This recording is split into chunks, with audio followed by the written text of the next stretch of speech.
Ladies and gentlemen, there is a new patch from Raid Shadow Legends. Patch 4.4 is out, and with it, a new Fragment summon is coming. And today, to talk about it, we have Mobile, the #1 name in all of Raid Shadow Legends. How are you doing today, buddy? Fantastic. How are you doing? I am doing very good. And for the people that didn't know, Mobile's channel is popping off. He's gaining subs like crazy, views like crazy. So it's an exciting time to be part of the, what is it called? The Fam, I think is what you call it over there. Exactly. You nailed it. The Fam, Wham Bam, thank you, ma'am, is his exact terms over there, I think, for Mobile. And today we have the new Fragment summon to talk about. And take a look. Have you had a chance to look at this guy yet? This is my first time looking at him today. So first time. I glanced over him when you get set up. So like this is essentially a first reaction for both of us. Okay. And we also have more characters too as we scroll down. Yeah, there's a few legendaries. We're going to go through the legendaries today. There's 3 new legendaries. Yeah. So let's start with the Fragment summons. We're not going to be talking about the event itself because we don't have the details. We're just looking at the actual character. So look at this. So you want to read off the basic and tell me what you think about it here. Okay. Attacks when an enemy has a 50% chance of placing a provoke debuff for 1 turn. Also places a shield buff with this champion for 1 turn, or a champion for 2 turns equal to 10% of their max HP. I think it's pretty good auto. It's pretty solid. Nothing like insane. Good against Magma Dragon. Like the shield buff plus the provoke, I think it's pretty awesome. And it doesn't have some weird caveat that it doesn't work on counterattack. So I'm a fan. Okay, and then the A2 is a little weird for me because it attacks all enemies, but then places an extra hit on enemies if they have a stun, freeze, fear, true fear, or provoke. AKA they are CC'd, then they're going to get an extra hit, and each hit has a chance of placing leech for 2 turns. This goes up to 100% chance. So effectively, he is an AoE leecher. I like this as well. I kind of like the fact that he has a provoke and shield on his basic because it helps with 2 of the Doom Tower bosses. You got the Magma Dragon with the provoke and Scarab with the shield. The A2 with the leech, I'm not really sure. Is there, I guess it kind of I think it's solid. I mean, I'll take it. I think the best part of his kit is A3. Like, you know, it's we gotta kind of so it's I think he's a really good character because of the A3, and then other stuff, it's a bonus. Like, all right, I'll take it. So the A3 itself here goes down to a 3-turn cooldown, which does a 60% increased defense on all allies and a 50% ally protection on all allies except himself, obviously, and both of these are 2 turns, going down to a 3-turn cooldown. So you get increased defense and ally protection isn't too common of a duo. I'm trying to think of anyone off the top of my head that has that duo in the same move on a 3-turn cooldown.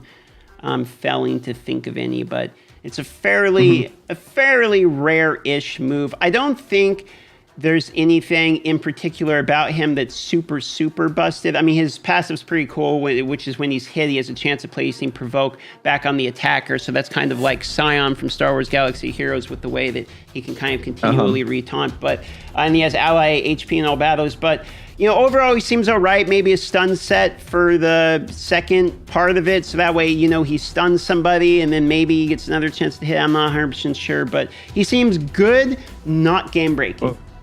Well, like, one thing though, since he's an HP character, I wonder what his modifiers are. I'm assuming they're based off HP, and then it could be based on how much damage he does. Based on if they actually have a high modifier. If we're thinking Harvest Jack level, or are we thinking, Sir Nick level on his damage modifiers? I think that's going to be a pretty big difference on how viable he actually is. And I think he's like the perfect kind of character for what they're trying to do. Like, this is the type of character that would be great for people that are trying to progress through Doom Tower, trying to progress through the game, help with Clan Boss. This is going to shore up a big part of your team. Having the ally protection plus the increased defense is amazing for a lot of progression style content. So I think a lot of in-game players, I don't know if they might need this guy, but for 90% of people, this guy's going to be awesome. No, I think it's a good point because currently on my free-to-play account, I don't have a defense up, I don't have an ally protection, I don't have a way of provoking for the way of like the Magma Dragons, and I like it that every character that I'm seeing coming out for the most part is having some way of hitting all enemies, and with gear sets being so important like taunt and stun, I really like being able to see it hitting all enemies. I'm going to try for it because it's a Fragment fusion, and I do have a newer account, and I'm getting the login rewards and all that, so maybe we'll be able to go for it. Hopefully it's not too hard. I don't know if he's going to be super worth destroying all of your saved resources for, but If he's fairly free, I think he's worth going for. You think he's good worth going for? I think he's totally worth going for if you need a character like this. If you have other characters that fill this role, then don't go for him, obviously. But also, one thing I do want to be positive that I think is awesome about this character is look how many books he takes. You could get away with only having to use 2 books on him, potentially. Yeah, so it's like, I think he's actually pretty good. Yeah, I'll take him. I mean, like, so. Okay, so we're feeling positive about what's his name? Versulf the Grim Fusion. So we're going to move on to Cleopatrix here. I get it, kind of like Cleopatra, but it's a bird. It's like a phoenix. Yeah, I kind of get what they're going here. Yeah. So the basic has 30% chance, which looks like it goes up to 50% chance, which 50%, 80% chance if they're under a hex of placing the weaken debuff. And then he perfect vows himself if he kills an enemy under a hex debuff. Personally, I hate these things where it's like it does something if it kills somebody. It's even worse, it has to kill somebody that's also under a certain type of debuff. Same. Low annoying, but weaken on a basic is really good, and the fact that it's the high version of weaken, obviously because he's a legendary. Then we get to the A2 here, which increases crit buff on himself for 2 turns, then attacks all enemies with a chance of blocking active skills, which goes up to 100% when booked for 2 turns on the targets, only if they're under the hex debuff. So far, I'm not that impressed. What do you think so far? I don't like all these conditions. Like the character needs to be absolutely nuts if you're requiring the hex debuff to start to pop off. You know, this game is too slow or too fast, or you need to have setup to make these work unless they're absolutely game breaking, in my opinion. Like they're really useful effects. So I'm sure, I mean, and then look how many books this person takes, and and we're not actually taking over the game with something like this. So I'm not seeing it. Maybe you could get a hex comp going with, you know, like the hunter, and then who's the other character you get? Let's see if the A3 and the passive brings them together a little better. Yeah, let's see it. So we have the 50% increase accuracy buff on himself. Again, I don't like buffs to just put it on yourself, but you know, still it's increased accuracy is good. But then he attacks all enemies with a chance of placing a hex debuff for 3 turns. Goes up to 100%. Okay. So effectively he buffs himself so it doesn't get resisted as much, and then he hexes all of the enemies. And he has a 100% chance of placing a fear debuff for 1 turn instead on enemies under hex debuffs, which I'm assuming means under hex debuffs already before he does the move. I don't think it does fear and then automatic, you know, after hexing somebody there. So I like that. I like where he provides the hex debuff, but also gains extra synergy with that move with another character that also provided the hex debuff. I think that's a really good way to do it. Then not only that, he increases his own accuracy. I mean, obviously, I think we would prefer it to be the entire team. But it's actually kind of nice. I feel like they're building to some type of hex point where they're going to have a really busted fusion character or something come out with hex. I feel like they're trying to make hex more used, and as more hex characters come out, it'll be better. But at the moment, it's still fairly weak, in my opinion. Then counterattacks with the default skill every time the champion loses 30% HP or more in a single turn. Always counterattacks when attacked with 2 or more allies. Or it always counterattacks when 2 or more allies are dead, I should say. So anything that's like he does more stuff when allies are dead, I hate as well. He has a lot of stuff that I don't like they have to be under certain conditions. The ultimate campaign farmer. yeah, there really. It is. We found him. Yeah, I don't know, man. I'm not too impressed with that guy personally, but maybe we're just wrong about Hex. Maybe Hex is going to be really, really good, you know, as time moves on. Maybe he could solo stages in Doom Tower. Yeah. So you like put him with a weak person, and then he just counterattacks constantly all the time. Like you could do some fun cheesy thing where you put him in like slow, like he doesn't take a turn. You have your other people die, and then he just pops off with his his A1 is just to get a counterattack built into him. And then moving on to the third one here. You want to take a stab at this name? Okay, hold on. I got this. Tuhanarak. I think that's pretty close. So let's see here. The basic attack, so it's a Void Barbarian. Okay, it's a support. 30% chance of placing decreased speed debuff for 2 turns. I like that on basics, actually, because I feel like 30% decreased speed is pretty good. Decreased speed is so good nowadays. It is. It's like amazing, especially on a Void character.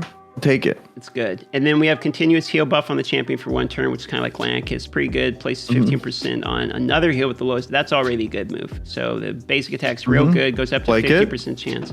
I like that. And it always does the continuous heal. That's just going to happen. Like that a lot.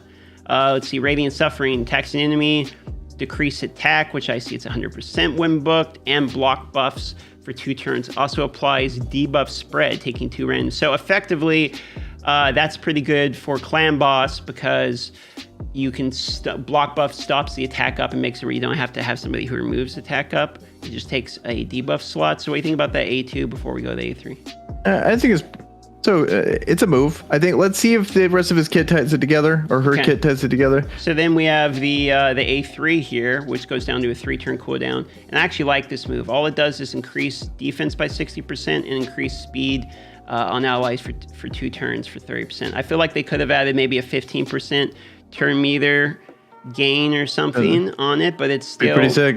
I like both those. Wouldn't that be CFE level? I mean, like, if they did that. Yeah, you're not wrong. I mean, CFE has defense CFE up, has more. speed and block buffs. And block debuffs. But still, I get your point. You know, she has other moves on her kit here. And then the passive removes a random debuff from all allies at the start of each turn. That seems very good. Removes 2 random debuffs instead from allies under continuous heal, and she increases accuracy in battles by 70. This is a new Doom Priest? This is crazy. Yeah, actually, legendary Doom Priest. Yeah, Void Doom Priest. That's insane. Yeah, actually, this is the best character out of the 3, I feel like, personally. Yeah. This is like, this is next level. It takes the Doom Priest passive, and then the kit, like Doom Priest kit is garbage. You literally take her just for the passive. So imagine having increased speed, increased defense. Yep. For speed tuning, attack it's probably a little tough. Block buffs and debuff spread. So this character is amazing for so many parts of content. What this does too is it allows you to use single target HP burners. Because now what you can do is use single target HP burn, but then use her when you want to use her and spread the HP burn instead of having to do HP burn on AoE. So having debuff spread, even though what I like about debuff spread is it's not just built into one move. It's like it's on top of the other things that are happening, which is when you actually have a chance to use it. Because debuff spread in and of itself isn't really that good.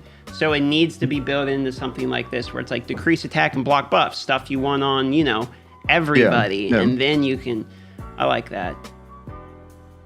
Pretty good character. I would like that character a lot. Super good. Yeah, that's a good pull. Like I think a lot of people would like the character. I think first, second, third, I would rather have her first, and then I would like 100%. The fusion character, and then I want Cleopatrix. Yeah. I think that's the order.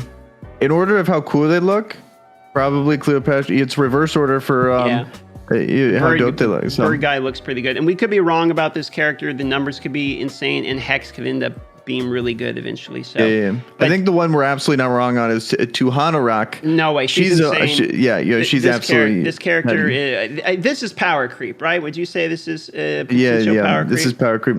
Power creep, 100% power creep. They took like a lot of good things and then threw it all into a Void Legendary. Yeah. Now, I don't know if it's super crazy, but I wanted to say she's like almost Sifi level because she removes debuffs, but Sifi has block debuffs and turn meter gain and then passive healing and all that. If she had the healing every turn as well as the debuffs, then it could really then it could be Sifi level, but she's, my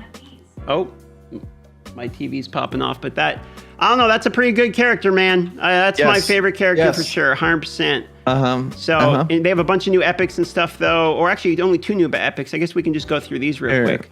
Let's see. Attacks an enemy, chance of placing a provoke, decrease attack if it's under a fear or a true fear.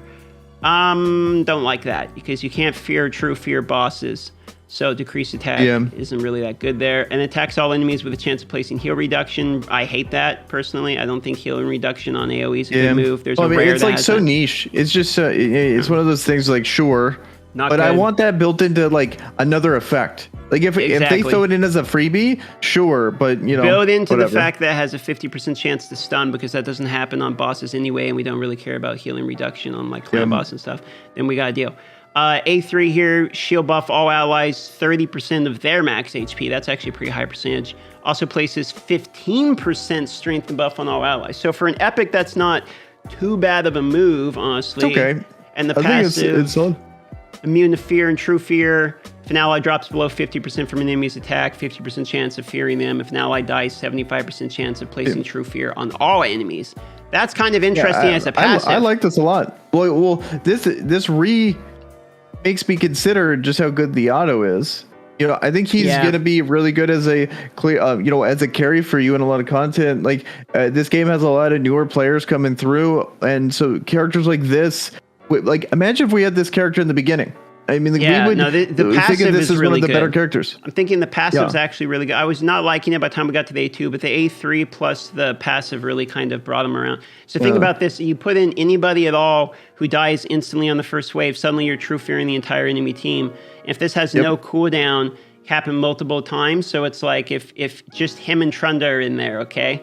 And then he true fears the whole enemy team when they kill the level 1s you have or something. I could see that being quite good, actually. So that's actually not bad. I think Faction War God right there. Yeah, as long as you have a reviver. The passive's real good. And then we have Venomage here, Lizardman, attacks an enemy twice, decreases the target's max HP by 75% of the damage inflicted if they're under a healing reduction. Okay, so he reduces their max HP by a lot if they're under healing reduction. Each hit also has a chance of instantly activating up to 2 poison debuffs on the target. Ooh, so it doesn't pop all of them. So this way you can activate some of the poisons early. That's a unique mechanic for a character. This is new. That's good because now what you can do is you can charge characters that have poisons on basic plus him in a charging comp, apply poisons and proc those instantly. So you don't overstack. You just that's interesting. Or my 5-man charge Lanicus Longbeard type team, all with toxic set now with this guy. Could you imagine? You go. Yeah, you throw him on. Oh, we got pop it all of them. Then, that's the new meta right there. You figured it out. Man, he's got a pretty good A2. Also attacks enemy, chance of placing decreased defense, also decreased attack if the target's under a poison. So he does more clan boss stuff there. That's 100% if they're under poison with the books there. And then has a chance of placing the healing reduction himself, and also a chance of placing the poisons himself as well. So he can then obviously apply the things he needs. So I like that. Oh, this is massive though. Enemies under heal reduction debuffs inflict 50% less damage. That is actually really good. I wonder if that applies to bosses. Well, it doesn't say it doesn't. So I'm almost positive that it applies. So you can like do him plus Tyrant or something and have just this crazy too. Yeah, like massive clan boss guy. I think there's a lot of potential here. If you have enough poisons to where you're actually overcapping. Potentially. Yeah, exactly. I actually think this character is good. I could see a pair with Zavi or something on Clan Boss, where you got the triple hit plus a charge or something. Actually pretty good. I kind of like this character a lot. I think Venomage might be my favorite one of the day because I just like these characters that have things that nobody else has yet. This character is really good, but she's Frankenstein of all these different pieces. Anyone could have made that kit. This one takes a little bit. Like Tutunarak is like, I don't like these kits where it's like, that's amazing, that's amazing, that's amazing, that's amazing, and then here, Void Legendary. It's like, okay, you mean sure. You mean the off chance I get her. Yeah, and so it's like, okay, cool, that's like account defining for the people who pull it, but I think they did a really good job with the Fragment Summon. Where it's like it fits exactly what people should be looking for in a Fragment. For newer than it seems totally fair. It's totally fair. I actually like this patch a pretty good amount from what I'm seeing. Yeah, characters are good. You got any other thoughts? No, man. I think that's going to wrap it up for our character review. Let us know what you thought in the comments down below in terms of these characters. I actually like them a pretty good amount. I think I give it like an 8.5 out of 10, not necessarily in power rating, but in how much I like them. And any last words on your way out the door here? I think that should do it. It was fun. Thanks for having me. It's been real. And for me and my buddy Kyer, we love you, and we'll see you next time. Don't forget to go subscribe to this boy's channel. Right there, I appreciate it. Thank you. Yeah, this guy right here. Right there. Subscribe to me. Okay. I want everyone to sub. Everyone to sub. Every single one. That's 60,000 new Even though subscribers. I cover Guardian Tales and not Raid, I still want you to sub. We'll cut that part out. Don't worry. They don't have to know.